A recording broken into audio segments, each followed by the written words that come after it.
Assam's Churaibari police seized cough syrup worth Rs 1.5 crore from a truck while it was about to enter Tripura from Assam on Wednesday morning.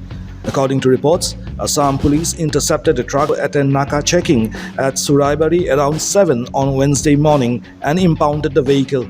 The police seized a total of 31,680 bottles of Eskuf syrup in 105 cartons from the vehicle.